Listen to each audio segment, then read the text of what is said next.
Chapter 22. Starting Sequence. After he went up the stairs and returned to the reception hall, Klein was about to bid Roseanne farewell when he heard the brown-haired girl mention briskly, "Captain says that you can come on Monday. He wants you to settle your household affairs first." All right. Klein never expected the Nighthawks management to be so humane and accommodating. It made him feel a little grateful. He was planning on waking early the next morning and making use of the opportunity to wander around, to visit Tianjin University. He planned on informing the staff in charge of the interview that he was not participating in the follow-up interviews. After all, he had originally obtained the opportunity to make professor's recommendation letter. Regardless, it was basic courtesy to have formal closure. Even if it was not for himself, he had to respect his mentor's efforts. And in a world without telephones, where telegrams were charged by the character and the fact that it would be too late to send a letter, he felt that taking the public carriage to the university was the most economical and suitable solution. Having received the captain's special approval, Klein did not need to tire himself out. He could wake up late and still make his way there on time. Klein was just about to take off his hat to bid Roseanne farewell when he suddenly thought of something. He looked around and suppressed his voice. "Roseanne, do you know what the starting point of the church's complete sequence is?" He had forgotten to ask old Neil. Roseanne's eyes widened as she looked at Klein in astonishment. "You wish to become a Beyonder. Was I that obvious?" Klein's body language betrayed him as he answered that extraordinary and mysterious powers exist in the world. It's inevitable that I have some yearnings for it. "Oh my goddess, do you know how dangerous it is? Didn't Captain tell you? The enemies of Beyonders are not just cultists or dark warlocks, but themselves. People lose control nearly every year. Some even end up sacrificing themselves. Aren't you going to consider how your family will feel?" Roseanne's hand gestures amplified her tone as her reaction appeared overly agitated. "Klein, I think the better choice is to be a civilian staff. There's nearly no danger, and our salary increases every year. After a few years of work, you will have saved up much money, allowing you to rent a bungalow in the North Borough or in the suburbs. You can then marry a rich and charming lady and have a wonderful family, having adorable and naughty little angels." "Roseanne, stop. Hold up." Klein hurriedly stopped her in exasperation when he realized that she was changing the subject. "I just wanted to, well, understand the basics for now." "All right." Roseanne fell silent for a few seconds as she lowered her gaze, feeling somewhat sorry. "Due to what happened to my father, whenever I face similar problems, I tend to be, well, you know, a little agitated. However, to be honest, I'm filled with respect towards any man or woman who willingly wishes to be a Nighthawk." I understand, echoed Klein. Roseanne blinked her light brown eyes and added, "My father once said that one should never think that they can resolve hidden risks or combat danger by simply becoming more powerful or a higher sequencer. In fact, it's the opposite. They will encounter more terrifying matters. When facing the unknown or a terrifying existence, death and insanity are the only two outcomes." He ended up sacrificing himself 2 weeks after saying that. "Klein, don't look at me with pity. My life is great now, really great. It's only right to feel fear towards these matters. I only want to know the basics." Klein repeated his previous reply, not sure whether he should laugh or cry. "Captain explained it more clearly than you. And even if I do not become a Beyonder, I have already encountered something extraordinary." "All right," said Roseanne ruminatively. "I've heard Captain's and old Neil's conversation before. As extraordinary creatures are declining or going extinct, few high sequencers exist in this era. It's already very impressive to become a Beyonder. Combining our Tianjin city and the suburbs, there are hundreds of thousands of people or maybe even more. Yet, there are only about 30+ Beyonders. Well, it's just my guess. I'm not counting the cultists and dark warlocks who hide in the dark." Without waiting for Klein's reply, she seemed to regain her vibrancy as she clenched her fist and brought it to her chest. "And among these 30+ Beyonders, most of them are at Sequence 9. It seems I have gone off topic. It's okay. That was something I wanted to know as well." Klein wished that Roseanne could be like her usual self, revealing more information as she rambled on. "Anyways, it's already very, very impressive to become a Beyonder." Roseanne repeated herself. "The starting sequence of our church's complete sequence is sleepless. Sequence 9, sleepless." "Indeed." Klein nodded as he watched Roseanne, finding it hard to stop herself from describing in detail. You should be able to guess from the name. A sleepless is someone who does not need to sleep at night. 3 to 4 hours of rest in the day would be sufficient. Man, I'm so envious. No, not at all. Sleep is a gift bestowed upon us by the goddess. It's the truest bliss. Where was I? All right. A sleepless can see through the darkness even without any lights. The deeper into the night, the more powerful they become. I mean more powerful in the aspects of their physical strength, their intuition, and their mental capabilities. However, although they can detect unknown dangers that lurk in the dark, they will still rely on demon-hunting bullets and other items to handle monsters they are unable to deal with via normal means. My father was once a sleepless. Without waiting for Klein to press on, Roseanne continued. After that, it's Sequence 8's Midnight Poet, and one level higher is Sequence 7's Nightmare. Nightmare? Klein instantly recalled that Dunn Smith had guided his dreams. He asked as a confirmation, Captain, you know about it? Roseanne's mouth nearly turned into an O shape. Captain once entered my dream. Klein glanced around as he lowered his voice once more. Got it. Roseanne was enlightened as she answered with a whisper. She picked up a coffee cup beside her and took a sip before saying wistfully, there are only 2 Sequence 7 Beyonders in our Tingen City's church. It's likely that Captain is one of them. Even if he goes to a large diocese like Backlund, he is still an impressive figure. Some deacons might not even be stronger than he is. So Captain is that impressive. Klein echoed with a smile. Frankly, Dunn-Smith's appearance last night had left a deep impression on him. He had basically believed that Dunn was an extremely powerful Beyonder. Of course, Roseanne proudly straightened her back. In moments, the scatterbrained her said with a vexed expression, as for what's above Sequence 7, I have no idea. Among all the Nighthawks, perhaps only Captain will know. Then what about other starting sequences? The ones that aren't complete? Klein was satisfied as he changed the subject. It had to be said that Roseanne's description of Sleepless did imaginations and expectations of Beyonders. Matches, however, it was not the kind he wished to become. The perfect Sequence 9 was likely one that could study and grasp more knowledge of the mystery. By doing so, he could leverage on them to figure out the reason for his transmigration and lay the foundations of his future transmigration back. Roseanne thought for a moment before saying with a sigh, I'm not that interested in this aspect. I only know we have more than other churches. After all, the goddess is the mother of concealment. Well, there should be 2 or 3. Some of our teammates are cold and distant, making me fear them. They also have a strange smell to them. Some members. Well, I mean you should talk to old Neil. He knows a lot, as well as quite a number of interesting magical rituals. Let me think. He once mentioned his Sequence 9 title, which is also the name of the potion formula. Ah, yes, it's called Mystery Prior. Quite a number of interesting magical rituals? Mystery Prior sounds very close to what I want. Klein was slightly delighted. In addition, I also know of the name of a Sequence 7, the kind that's incomplete. Roseanne said with a flaunting tone. She had just thought of it while recollecting. What is it? Klein was abnormally curious.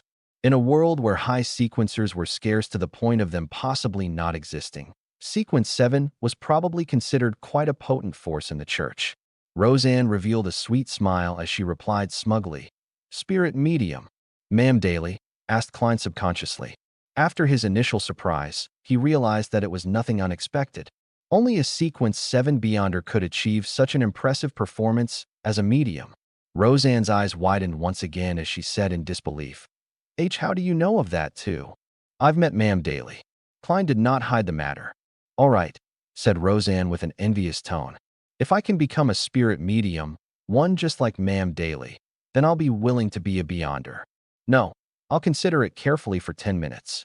Yes, Ma'am Daly fulfills all my imaginations as a Beyonder, echoed Klein in a slightly exaggerated manner. Having fulfilled his goals, he chatted idly with Roseanne for a few minutes until he realized he was not getting any new information. He took off his hat and bowed before leaving. As he walked down the stairs, Klein suddenly stopped after taking a few steps. He reached out to pat the notes in his inner pocket. Immediately following that, he took out 12 gold-pound notes and clenched them tightly in his left palm. Then, he reached his hand into his pocket and refused to release or pull them out again. Without realizing it, a smile appeared on his face. According to the customs of the foodaholic empire, China, a treat to dinner was in order after earning money. It's time to give Melissa a treat tonight. Chapter 23, Sidearm. As Klein walked down Zutland, and while taking in the warm, humid breeze, he suddenly realized something. He only had 3 pence of change. If he returned to Iron Cross Street via public carriage, it would cost him 4 pence.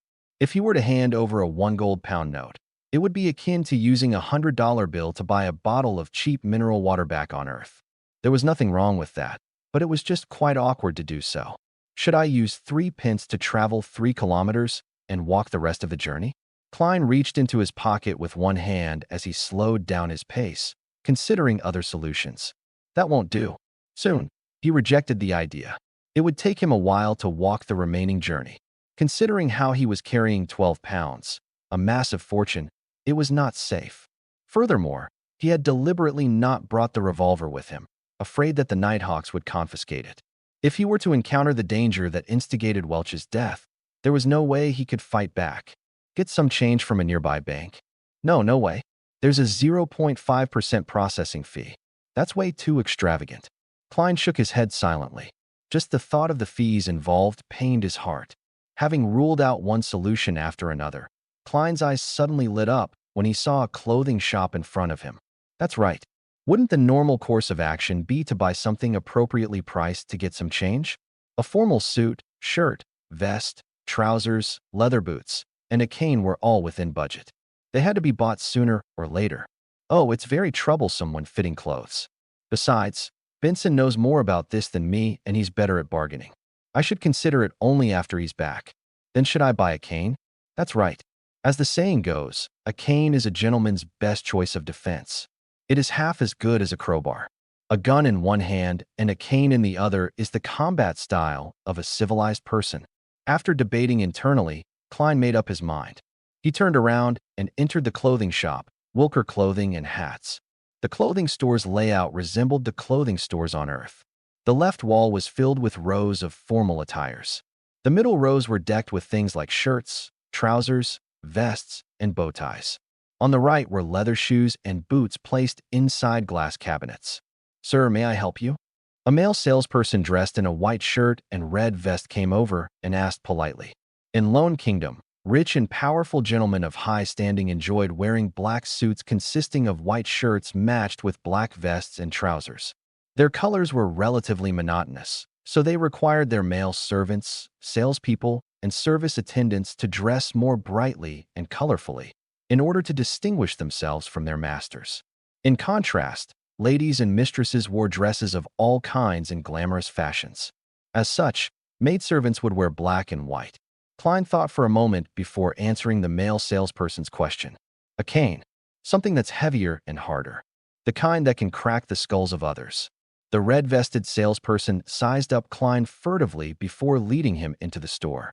He then pointed at a row of canes in the corner. That cane inlaid with gold is made of ironheart wood. It's both very heavy and hard, and costs 11 solely 7 pence. Do you want to give it a try? 11 solely 7 pence? Why don't you go rob a bank? Big deal with the gold inlay. Klein was shocked by the price. With an unperturbed expression, he nodded gently. All right. The salesperson took down the ironheart wood cane and carefully handed it to Klein, seemingly afraid that Klein would drop and break the merchandise. Klein took the cane and found it heavy. He tried moving with it and discovered that he could not sway it smoothly as he wanted. It's too heavy. Klein shook his head in relief. This is not an excuse. The salesperson took back the cane and pointed at another 3 canes. This is made of walnut wood, created by Tianjin's most famous cane artisan, Mr. Hayes. It's priced at 10 solely 3 pence. This is made of ebony wood and inlaid with silver. It's as hard as iron, costing 7 solely 6 pence.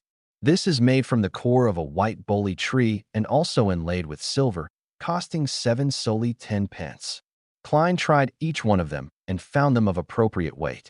He then tapped them with his fingers to gain an understanding of their hardness. Finally, he chose the cheapest one. I'll take the one made from ebony wood. Klein pointed at the cane with the silver inlay which the salesperson was holding. No problem, sir. Please follow me to proceed with the payment. In the future, if this cane is scuffed or stained, you can hand it to us for handling for free. The salesperson led Klein to the counter.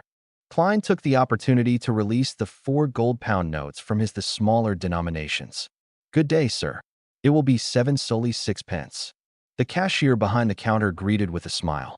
Klein was planning on maintaining his gentlemanly image, but when he extended his hand with the 1 gold-pound note, he could not help but ask, "Can I get a discount?" "Sir, what we have is all handcrafted, so our costs are very high." The salesperson beside him answered.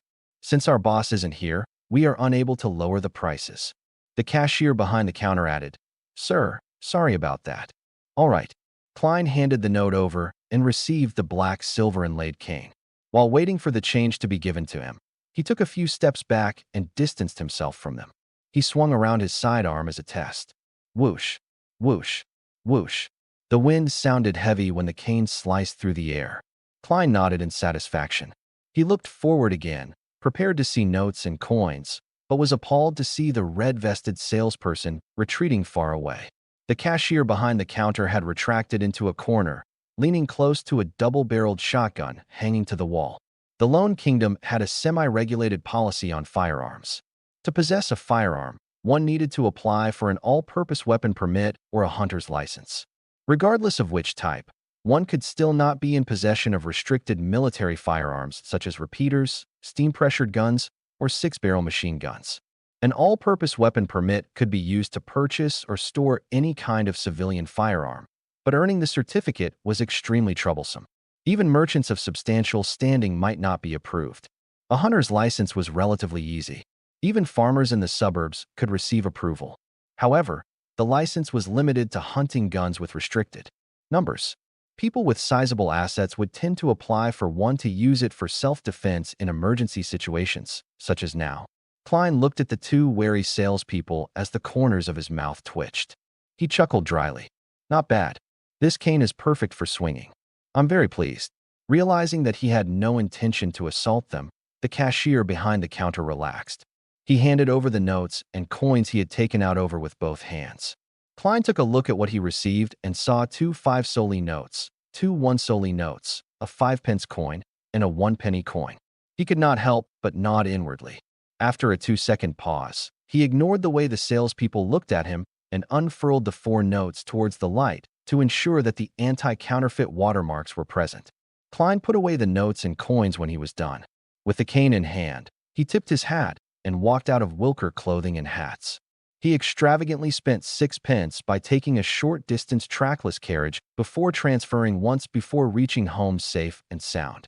After closing the door, he counted the 11 pounds and 12 soldi notes thrice before placing them into the desk drawer. He then found the bronze revolver with the wooden grip. Clink, clang.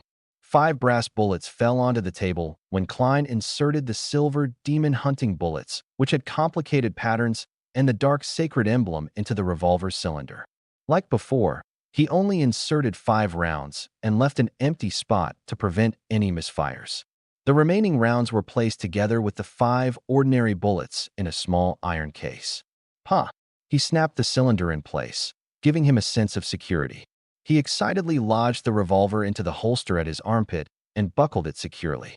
Then, he repeatedly practiced unbuckling and drawing the gun. He rested whenever his arms ached, and this continued until sunset when he heard the sounds of tenants walking along the corridor outside. Phew! Klein let out a foul breath before putting his revolver back into his underarm holster. Only then did he take off his formal suit and vest. He wore back his usual brownish-yellow coat and swung his arms to relax them. Tap, tap, tap. He heard the sound of nearing footsteps before the twisting sound of an inserted key. Melissa with her soft, black hair entered. Her nose twitched a little as she swept her gaze towards the unlit stove. The luster in her eyes dimmed slightly. "Klein, I'll heat up the leftovers from last night. Benson will likely be home tomorrow." Melissa turned to look at her brother. Klein had his hands in his pocket as he leaned against the edge of the desk. He smiled and said, "No, let's eat out." "Eat out?" Melissa questioned in surprise. "How does Silver Crown Restaurant at Daffodil Street sound?" "I heard they serve delicious food," suggested Klein. But Melissa was still confused. Klein grinned and said, "To celebrate my new job." "You found a job?" Melissa's voice rose unknowingly. But Isn't the Tianjin University interview tomorrow? Another job. Klein gave a faint smile before fishing the stacked notes from the drawer. They even gave me an advance of 4 weeks' pay. Melissa looked at the gold pounds and solely as she widened her eyes. Goddess, what job did you get? This.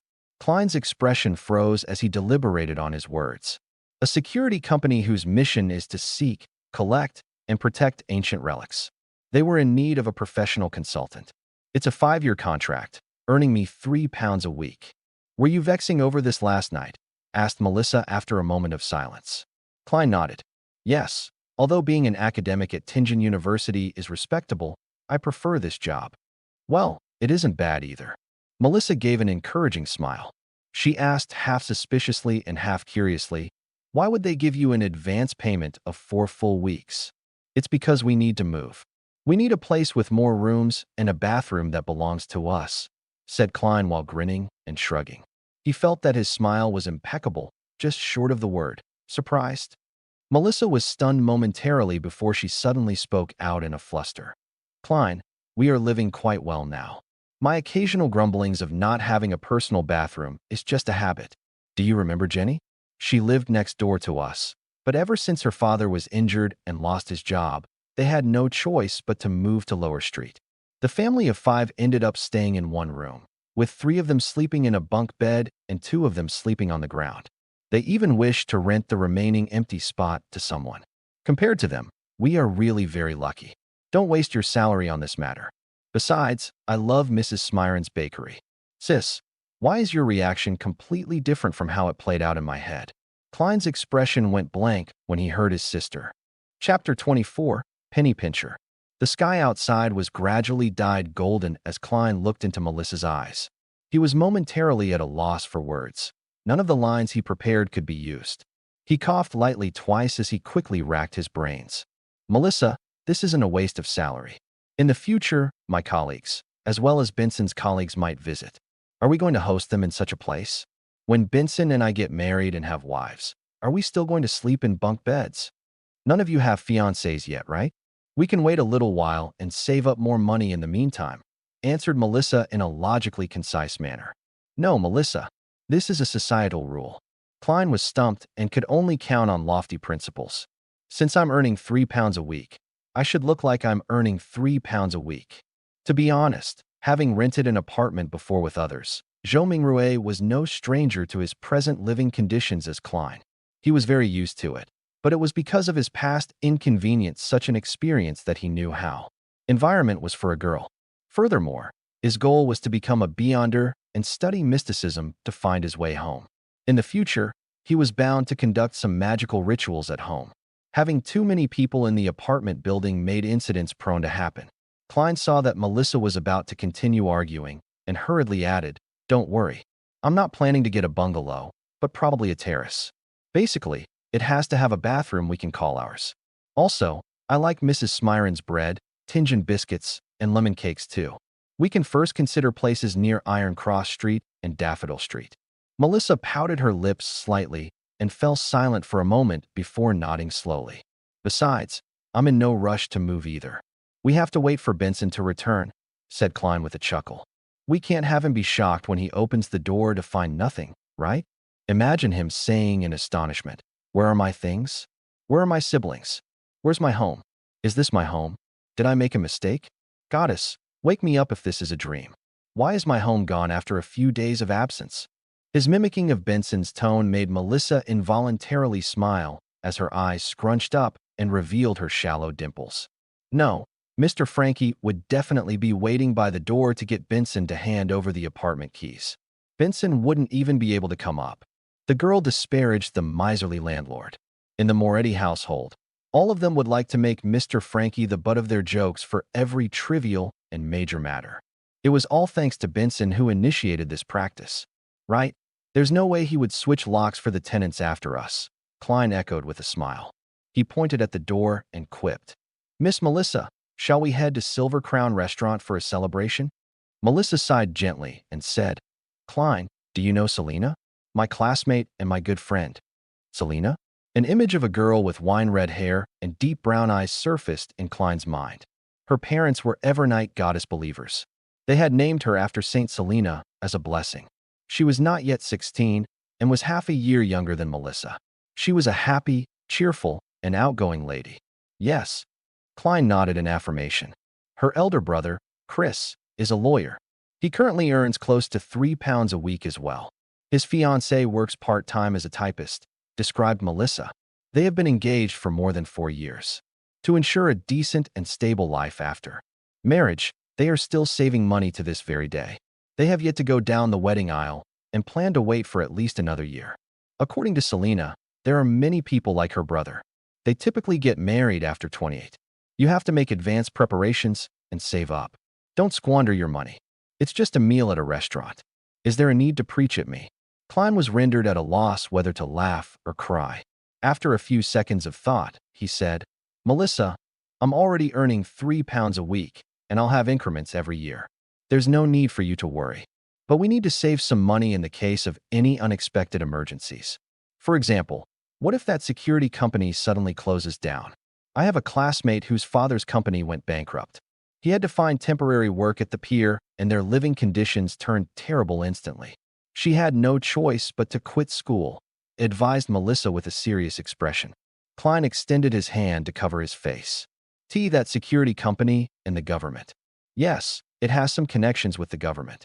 It will not easily close down. But even the government isn't stable. After every election, if the party in power changes, many people will have their positions stripped off. It turns into a mess. Melissa retorted in an unyielding manner. Sis, you sure know a lot. Klein found the humor in his exasperation as he shook his head. All right then. Then I'll boil some soup with the leftovers from yesterday. Buy some pan-fried fish, a slab of black pepper beef, a small bottle of butter, and a cup of malt beer for me. Anyway, there should still be some celebration. They were commonly sold items by hawkers on Iron Cross Street. A piece of pan-fried fish was 6 to 8 pence. A not-so-big piece of black-peppered beef was 5 pence. A cup of malt beer was a penny, and a bottle of butter weighing about a quarter pound was 4 pence. But buying a pound of butter would only cost one solely 3 pence. The original Klein was responsible for buying ingredients during holidays, so he was no stranger to the prices. Klein did a mental estimate that Melissa would need about one solely 6 pence. Therefore, he took out 2 one solely notes. All right. Melissa did not object to Klein's proposal. She put down her backpack of stationery and took the notes. When he saw his sister taking out a tiny bottle for the butter and pots for the other food before briskly walking to the door, Klein thought for a moment and shouted out to her. Melissa, use the remaining money to buy some fruits. There were many hawkers on Iron Cross Street who would buy low-quality or expiring fruits from other places. The residents were not outraged about this because the prices were extremely cheap. They could taste the magnificent flavors after removing the rotten parts, so it was a cheap enjoyment. With that said, Klein took a few brisk steps forward and took out the remaining copper pennies from his pocket and stuffed it into his sister's palm. Ah! Melissa's brown eyes looked at her brother in puzzlement. Klein took 2 steps back and smiled.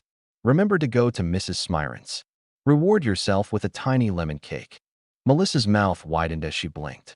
Finally, she said a single word. Okay. She quickly turned around, opened the door, and ran toward the stairwell. A river tore through the land, with cedar and maple trees lining the banks. The air so fresh, it was intoxicating. Klein, who was here to put closure to his interview, had his revolver with him.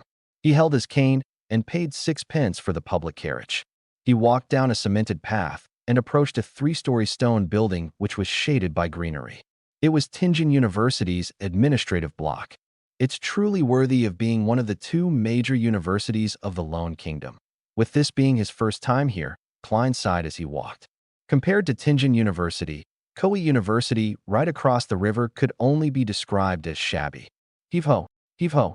Voices approached slowly as 2 rowing boats made their way upstream across the Koei River. Oars were being rowed in an orderly and rhythmic manner.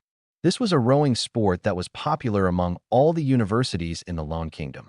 With Klein requiring a scholarship to finance his university studies, he, Welch, and the others had joined Koei University's rowing club and were pretty good at it. This is youth. Klein stopped and looked into the distance before sighing wistfully. Such sights would no longer be seen in another week since school would break for summer. As he proceeded down a road sheltered by trees, Klein stopped by a 3-story stone building.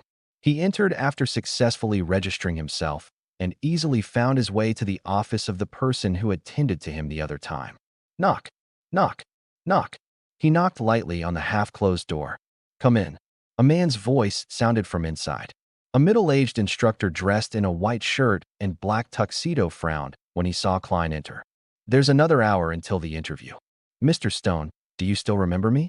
I'm a student of Senior Associate Professor Cohen, Klein Moretti. You have read my recommendation letter before. Klein smiled as he took off his hat. Harvin Stone stroked his black beard and asked, puzzled, is there something wrong? I'm not in charge of interviews. Here's the situation. I've already found a job, so I won't be participating in the interview today. Klein gave his reason for coming. I see. When Harvin Stone learned of the reason, he stood up and reached out his right hand. Congratulations. You are really a polite lad. I will inform the professor and senior associate professors. Klein shook Harvin's hand and planned on making a little small talk before bidding him farewell when he heard a familiar voice behind him. Moretti, you found another job? Klein turned around and saw an elder with a head of silver hair that left a deep impression on his silhouette. His deep, blue eyes sunk deep into his face, and he had few wrinkles. The man looked sharp in his black tuxedo. Good afternoon, Minter. Mr. Azek, he hurriedly greeted. Why are the two of you here? The elder was none other than Senior Associate Professor of Koei University's History Department, who was also his mentor, Mr. Quentin Cohen. Beside Cohen was a middle-aged man with bronze-colored skin of average build. He did not have any facial hair and held a newspaper in his hand. His hair was black and his pupils brown. His facial features were soft as his eyes revealed an indescribable sense of weariness, like it had seen the vicissitudes of life. Beneath his right ear was a black mole, which could only be seen if looked at carefully. Klein recognized him since he was Koei University's History Department lecturer, Mr. Azek, who often helped the original Klein. He enjoyed debating with his mentor, Senior Associate Professor Cohen. They often had a clash of opinion, but even so, they were best friends. Otherwise, they would not have enjoyed meeting up for a chat. Cohen nodded and said with a relaxed tone, Azek and I are here to participate in an academic conference. What kind of job did you get? It's a security company which seeks, collects, and protects ancient relics. They were in need of a professional consultant and are paying me £3 a week. Klein repeated what he said to his sister yesterday. Following that, he explained, as you know, I prefer exploring history instead of summarizing it. Cohen nodded slightly and said, everyone has their own choices. I'm very happy that you bothered to come to Tianjin University to inform them instead of just not showing up. At that moment, Azek interjected. Klein, do you know what happened to Welch and Naya? I read in the newspapers that they were killed by burglars. The incident has become a case of armed burglary? And why is it already in the newspapers? Klein was taken aback as he weighed over his words. I'm not very clear of the specifics as well. Welch had obtained a diary of the Solomon Empire's Antigonus family from the 4th epoch. He sought my help in interpreting it. I helped them for the first few days, but I later got busy with job hunting. The police even came to me 2 days ago. He deliberately divulged the matter regarding the Solomon Empire and the Antigonus family in hopes of getting any information from the two history teachers. The 4th epoch, Cohen muttered with a frown. The bronze-skinned and weary eyes of Azek went blank first before he inhaled. He rubbed his temple with his newspaper-wielding left hand and said, Antigonus, rings a bell. But why can't I remember?